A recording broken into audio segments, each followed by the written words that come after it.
दसऱ्या दिवशी सोने घ्या सोन्यासारखं राहा असं म्हणतात, पण मग सोन्याऐवजी आपट्याचं पान का बरं दिलं जात असेल? तर पुराणानुसार असं म्हणलं जातं, कौस्य नावाचा मुलगा ऋषी वर्तंतूकडून वेद शिकायचा. त्याला गुरुदक्षिणा द्यायची होती, पण गुरुनी माझ्यासाठी काहीही नको असं सांगितलं. मात्र कौस्याच्या आग्रहामुळे त्यांनी सहज 14 कोटी सुवर्ण मुद्रा आणून दे असं आव्हान दिलं. तेव्हा कौस मोठ्या श्रद्धेने आपल्या दयाळू राजा रघुराजाकडे गेला. पण तेव्हा रघुराजाकडेही तितके पैसे नव्हते.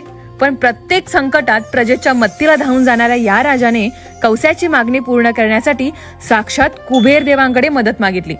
त्याची ही नम्र विनंती पाहून कुबेर देवाने चक्क सोन्याचा पाऊस पाडला. पण दयाळू असणाऱ्या राजाने त्या सर्व सुवर्ण मुद्रा कौस्याला दिल्या.